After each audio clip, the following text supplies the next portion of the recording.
Hi everyone, welcome to our channel MK arts paradise. நாம் இன்றைக்கி என்ன பண்ணுறோம் அப்படின்னா, ஆரி ஸ்டாண்டை ஃபிட் பண்ணுறது பற்றி நாம் பார்க்க போகிறோம். அதோடு சேர்த்து ஃப்ரேமுக்கு எப்படி நாடா ரேப் பண்ணுறது, துணி எப்படி அந்த ஃப்ரேமில் ஃபிக்ஸ் பண்ணுறது, இந்த 3 விஷயத்தை பற்றி தான் நாம் பார்க்க போகிறோம். டீட்டெயிலாக பார்ப்போம் வாங்க.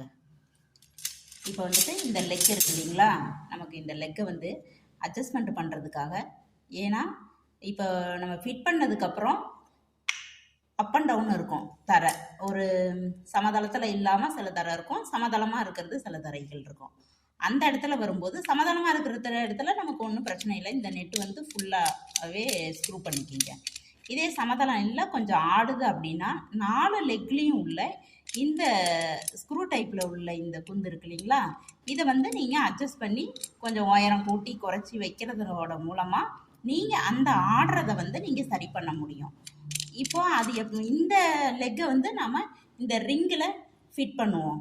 அதுக்கு முன்னாடி இந்த ரிங்கில் வந்து ஒரு நெட்டு இருக்குது. இந்த நெட்டு எதுக்கு இருக்குது அப்படின்னு நம்ம தெரிஞ்சுக்கலாம். இப்போ நம்ம உட்டன் ஃப்ரேம் இருக்குது. இந்த உட்டன் ஃப்ரேமை வந்துட்டு நாம் இந்த ரிங்குக்குள்ளே இப்படி வைப்போம், இப்படி நம்ம ஃபிட் பண்ணுவோம்.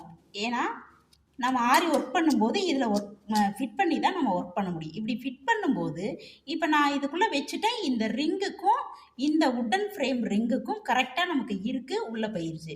சப்போஸ் இது உள்ளே நுழையலை அப்படின்னா இந்த நெட்டு லூஸாக இருக்கும்போது நம்ம டைட் பண்ணிக்கணும். இது ரொம்ப லூஸாக இருக்குது, ரொம்பவே இந்த மாதிரி டைட் இல்லாத ரொம்ப லூஸாக இருக்குது அப்படின்னா அப்போ நாம் என்ன பண்ணணும் அப்படின்னா, இந்த நெட்டை கொஞ்சம் லூஸ் பண்ணிவிட்டு இந்த நெட்டை கொஞ்சம் லூஸ் பண்ணிவிட்டு அதுக்கடுத்தது இந்த நெட்டை கொஞ்சம் டைட் பண்ணிவிட்டு லூஸ் பண்ணிவிட்டோம். நம்ம அட்ஜஸ்ட் பண்ணிவிட்டு இந்த ஃப்ரேமை நம்ம உள்ளே வச்சு நமக்கு எப்படி கரெக்டாக பொருந்தணுமோ அந்த மாதிரி வர வரைக்கும் இந்த நெட்டை அட்ஜஸ்ட் பண்ணிக்கணும்.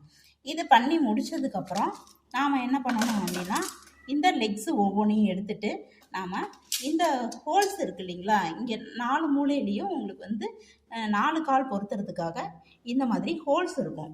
இந்த ஹோல்ஸ் வந்து இந்த ரிங்கு மேலே ஃபுல்லாகவே ரிங்கு இருக்கும்.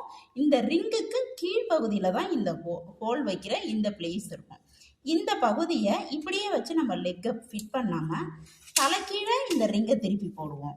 தலைக்கீழே இப்படி திருப்பி போட்டுட்டு இப்போ இதில் வந்து நம்ம ஃபிட் பண்ணுவோம். ஒவ்வொன்றா ஃபிட் பண்ணி முடிச்சுட்டு அதுக்கப்புறம் பார்த்தீங்கன்னா நாம் மேலே தலைக்கீழே எடுத்து நிமித்தி வச்சிட்டோம்னா கரெக்டாக வந்துடும். ஓகேங்களா? இப்போ நான் ஒரு லெக்கு வந்து இதில் ஃபிட் பண்ணுறேன், அது எப்படி இருக்குதுன்னு பாருங்கள். அதுக்கப்புறம் 4 லெக்கையும் ஃபிட் பண்ணிவிட்டு நான் உங்களுக்கு மொத்தமாக காட்டுறேன். இப்போதைக்கு இந்த ஒரு லெக்கு மட்டும் நான் ஃபிட் பண்ணி காமிக்கிறேன். இப்படி கீழே நெட்டை பிடிச்சிட்டு நீங்கள் லைட்டாக வச்சுட்டு இந்த மாதிரி மேலே இருக்கிற லெக்கை சுற்றினீங்கன்னா உங்களுக்கு டைட் ஆகிடும். டைட் ஆனதுக்கப்புறம் உங்களுக்கு வீட்லேயே வச்சு பண்ணுறீங்க அப்படின்னா இந்த ஸ்க்ரூவை வந்துட்டு ஸ்பேனர் வச்சு நீங்கள் டைட் பண்ணிக்கிங்க. ஸ்பேனர் வச்சு டைட் பண்ணும்போது உங்களுக்கு வீட்லேயே வந்து நீங்கள் அட்ஜஸ்ட் பண்ணி கேட்டுக்கலாம். ஓகேங்களா? அதே சமயம் இந்த லெக்கு வந்துட்டு இப்போது இந்த உள் சைடு வந்து பார்த்தோம் அப்படின்னா இந்த பட்டையாக இருக்கணும். இந்த மாதிரி இந்த ஷார்ப்பாக இருக்கிற பகுதி உள்நோக்கி இருக்கக்கூடாது, இந்த பட்டையாக இருக்கிற பகுதி தான் உள்நோக்கி இருக்கும். இந்த மாதிரி ஒவ்வொரு லெக்கையும் நீங்கள் வந்து அட்ஜஸ்ட் பண்ணி கரெக்டாக டைட் பண்ணிக்கிங்க.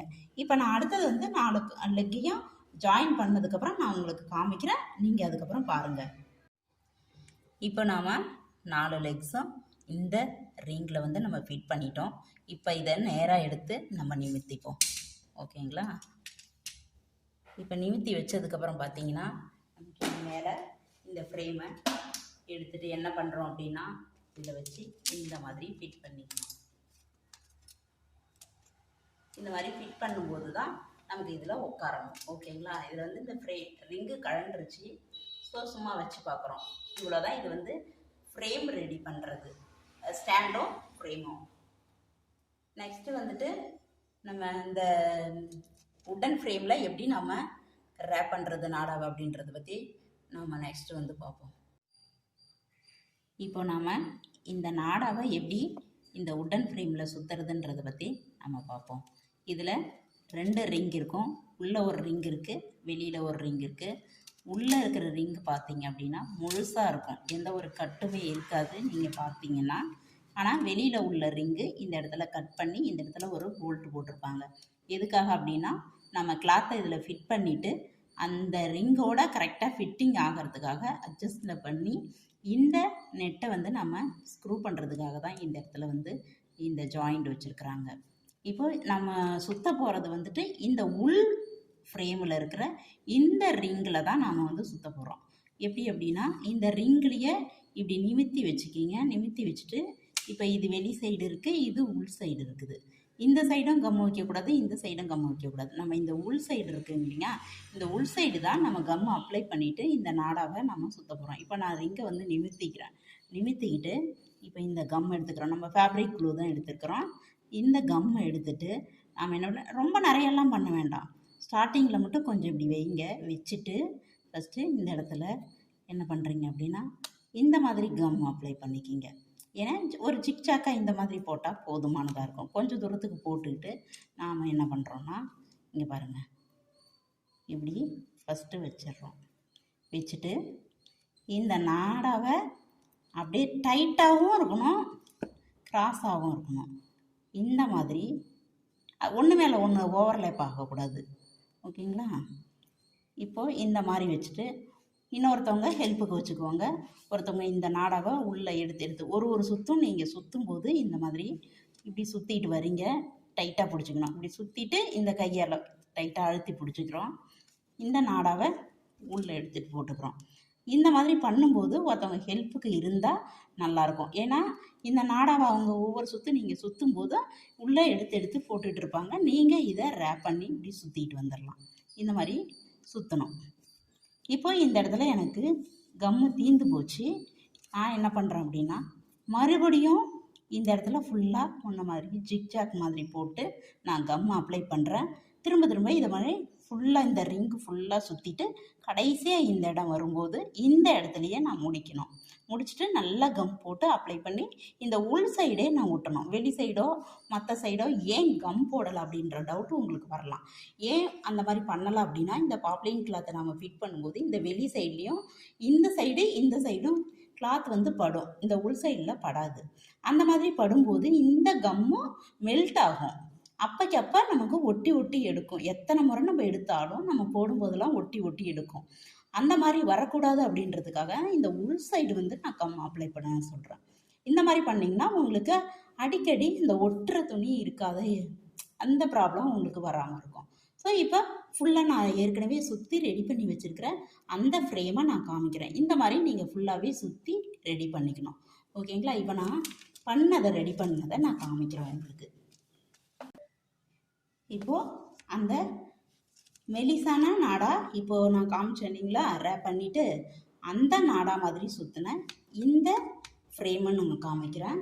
இப்போ மெட்டீரியலில் 2 நாடா காமிச்சிருந்தேன். ஏன்னா இது வந்து திக்காக இருக்கும், அது தின்னாக இருக்கும். ஸோ ரெண்டுத்தையுமே நான் சுற்றி காமிச்சிருக்கிறேன். இந்த ஃப்ரேமில் பார்த்தீங்கன்னா இந்த டைப் ஆஃப் நாடாவும் இந்த ஃப்ரேமில் வேறு நாடாவும் சுற்றிருக்கிறேன். இப்போ ரெண்டுமே நீங்கள் பார்த்தீங்க, உங்களுக்கு எது அவைலபிளாக இருக்குதோ அதை நீங்கள் சுற்றிக்கிங்க. இந்த மாதிரி தான் நாடா வந்து நம்ம இந்த ஃப்ரேமில் சுற்றி ரெடி பண்ணிக்கணும். இதை ரெடி பண்ணி நல்ல கம்மு காஞ்சதுக்கப்புறம் தான் நம்ம வந்து துணியை வந்து இந்த ஃப்ரேமில் ஃபிட் பண்ணணும். நெக்ஸ்ட்டு துணி எப்படி இந்த ஃப்ரேமில் ஃபிட் பண்ணுறதுன்றதை பற்றி காமிக்கிறேன் வாங்க. நாடா சுற்றி ரெடி பண்ண இந்த உட்டன் ஃப்ரேமில் கிளாத்தை எப்படி பண்ணுறது நாம் அப்படின்றத பார்ப்போம். இதில் நாம் எந்த ரிங்கில் வந்துட்டு கிளாத்தை ஃபிட் பண்ண போகிறோம் அப்படின்றது பார்த்திங்கன்னா இந்த மேலே இருக்கிற இந்த நெட்டு போட்ட ரிங்கை எடுத்துருங்க. இந்த நாடா சுற்றின ரிங் இருக்கு இல்லைங்களா, இது ஏன் நாடா சுற்றணும்னு முதல்ல தெரியுங்களா? இந்த நாடா சுற்றுறது இப்போ நம்ம இது வந்து மரத்தில் செஞ்சதால் இருக்கிறதுனால இதில் வந்து கொஞ்சம் சொரும்பாக சில இடங்களில் எங்கேயாவது சப்போஸ் நம்மளை அறியாமல் பார்க்காத கவனிக்காத இருக்கிறதுக்கான வாய்ப்புகள் இருக்குது. அப்போ நம்ம வந்து பாப்ளின் கிளாத்தோ, அதாவது ப்ராக்டிஸ் டைமில் நம்ம பாப்ளின் கிளாத்து யூஸ் பண்ணுவோம். ப்ராக்டிஸ் முடிஞ்சதும் ப்ளவுஸ் ஒர்க் பண்ணும்போது சில்க் காட்டன் யூஸ் பண்ணுவோம். அப்போ அந்த மாதிரி துணியெல்லாம் யூஸ் பண்ணும்போது இதில் நம்ம ஃபிட் பண்ணும்போது மரன்றதுனால எங்கேயாவது ஒரு சொரும்பு ஏதாவது இருந்துச்சு அப்படின்னா நமக்கு துணியில் குத்தி அந்த நூல் வந்து வெளியில் வந்து டேமேஜ் ஆகிறதுக்கான வாய்ப்புகள் இருக்குது. அதனால தான் அந்த துணி டேமேஜ் ஆகாமல் இருக்கிறதுக்காகவும் இந்த ஃப்ரேமில் இந்த துணியை பொருத்தினதுக்கப்புறம் லூஸ் ஆகாமல் இருக்கிறதுக்காக டைட்டாக நல்லா பிடிச்சி கிரிப்பாக நிற்கிறதுக்காகவும் இந்த நாடாவை நம்ம இந்த ஃப்ரேமில் சுற்றியிருக்கிறோம். அதுக்கும் மீறி சில பேருக்கு வந்து இந்த நாடா சுற்றி எனக்கு துணி லூஸ் ஆகுது அப்படின்னு ஃபீல் பண்ணுற மாதிரி இருந்துச்சு அப்படின்னா நீங்கள் என்ன பண்ணுறீங்கன்னா, நம்ம இப்போ மெடிக்கல்லாம் யூஸ் பண்ணுவாங்க இல்லையா, பேப்பர் டேப்புன்னு ஒன்று இருக்கும். அந்த ஒரு ரோல் வாங்கிக்கிங்க. இந்த மேல் ஃப்ரேமில், ஏன்னா ரெண்டுமே மொத்தமாக இருந்துச்சுன்னா இதில் ஃபிட் பண்ணுறது கொஞ்சம் கஷ்டம். அதனால் இதில் நாடாவில் சுற்ற முடியாது. அதனால் நீங்கள் என்ன பண்ணிக்கிறீங்க, அந்த பேப்பர் டேப் வாங்கிட்டு இந்த ஃப்ரேம் இருக்கு இல்லைங்களா, மேலே இருக்கிற ஃப்ரேமு, இதில் நீங்கள் இதில் எப்படி சுற்றணுமோ அந்த மாதிரி நீங்கள் சுற்றிக்கலாம். அதில் கம்மு அப்ளை பண்ண வேண்டியதில்லை, ஏன்னா ஆல்ரெடி அந்த டேப்பில் கம்மு இருக்கும். அதனால் அதை அப்படியே நீங்கள் சுற்றி ரெடி பண்ணிக்கலாம், லூஸ் ஆகுதுன்னு ஃபீல் பண்ணுறவங்க மட்டும். இப்போ இதில் இந்த ஃப்ரேமில் தான் நம்ம துணியை சுற்ற போகிறோம். இது இந்த துணிக்கு அடியில் இந்த ஃப்ரேமை வைக்கணும்.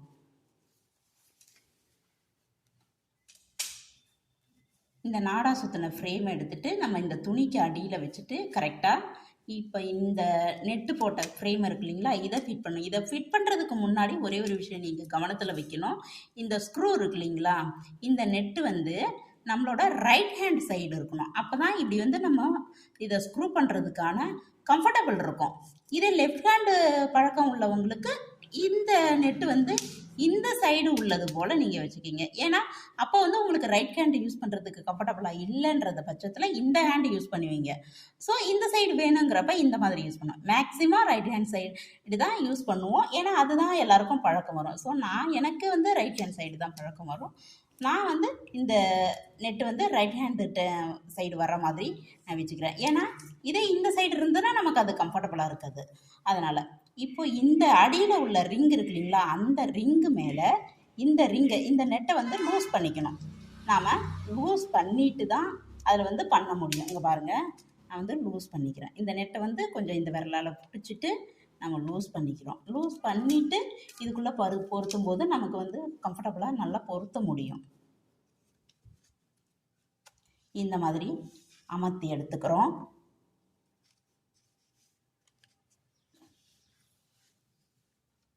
இப்போது இந்த இடத்துல துணி லூஸாக இருக்கும். இந்த துணியை நம்ம டைட் பண்ணும்போது ரொம்ப இழுத்து எல்லா ஏரியாவும் டைட் பண்ணிடக்கூடாது. இப்போ ஓரளவு எனக்கு டைட் இருக்குது. ரொம்ப லூஸாக இருந்ததுன்னா மறுபடியும் இந்த நெட்டை கொஞ்சம் கொஞ்சமாக ஸ்டெப் பை ஸ்டெப்பாக ஒவ்வொரு ஒரு 2 சுற்று இல்லை ஒரு 3 சுற்று அளவுக்கு 2 டைம்ஸு இல்லை 3 டைம்ஸு நம்ம இந்த துணியை டைட் பண்ணுவோம். ஒரு டைம் டைட் பண்ணிவிட்டு திரும்ப இந்த நெட்டை கொஞ்சம் டைட் பண்ணிக்கணும். 2வது டைமும் நமக்கு இந்த துணி லூஸாக இருக்குதுன்னா மறுபடியும் இதெல்லாம் அட்ஜஸ்ட் பண்ணிவிட்டு மறுபடியும் டைட் பண்ணணும். இப்போ அது எப்படி பண்ணுறதுன்றதை பற்றி நான் காமிக்கிறேன் உங்களுக்கு. இப்படி துணி இருக்குது, நம்மளோட கை இந்த மாதிரி வைக்கணும். இப்போ இப்படி இருக்குது, இந்த மாதிரி பிடிக்கிறோம். இந்த துணியை எடுத்துக்கிறோம். இங்கே பாருங்கள், இப்படி பிடிக்கிறேன். அடியில் பாருங்கள், இங்கே பாருங்கள், இந்த விரல் இந்த ஃப்ரேம் மேலே இருக்கும், இந்த ஃப்ரேமில் இருக்கும். இப்போ நான் இந்த துணியை இழுக்கும்போது இந்த ஃப்ரேமில் இந்த விரல் எனக்கு டைட்டாக இப்படி உதஞ்சி கொடுத்து இந்த துணியை நான் இந்த மாதிரி இழுப்பேன். அப்போ ரொம்பவும் இழுத்துடக்கூடாது. இங்கே பாருங்கள், ஓரளவுக்கு இப்படி டைட் பண்ணும்போது நமக்கு பார்த்திங்கன்னா சுருக்கம் எடுத்துக்கிட்டே வரும். இந்த மாதிரி மீடியமான ஒரு பேலன்ஸில் தான் நம்ம சுற்றிலும் இந்த கிளாத்தை டைட் பண்ணிக்கிட்டே வரணும். இந்த மாதிரி ஒரு டைம் ஃபஸ்ட்டு சுற்றிலும் நம்ம பண்ணணும். இந்த நேர்வாக்கில் பண்ணிகிட்டே வரோம். கொஞ்சம் கொஞ்சமாக ஒவ்வொரு சைடும் நாம் பண்ணணும்.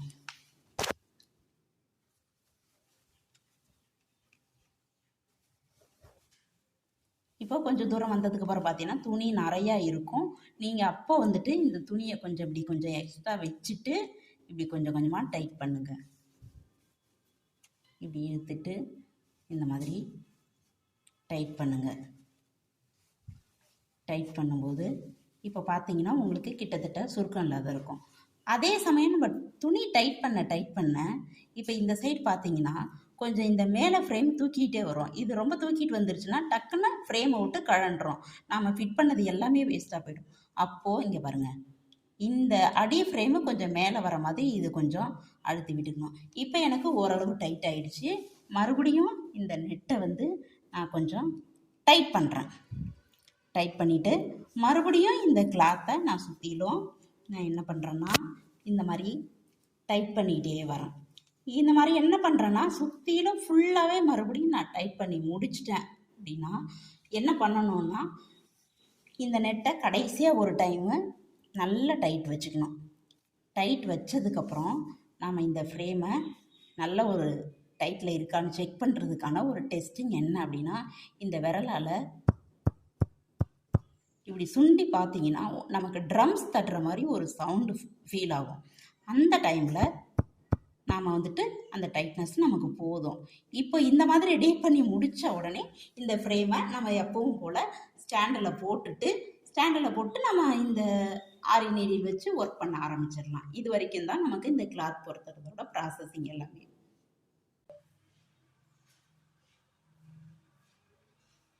இப்போ நாம் இந்த ஃப்ரேமை ஃபுல்லாகவே ஃபிட் பண்ணி முடிச்சிட்டோம். ஃபிட் பண்ணி முடிச்சதுக்கப்புறம் நமக்கு இது டைட்னஸ் நமக்கு கரெக்டாக இருக்குது. இனிமேல்ட்டு இதை ஸ்டிச் பண்ணுறதுக்காக நாம் யூஸ் பண்ணிக்கலாம். Okay, thank you.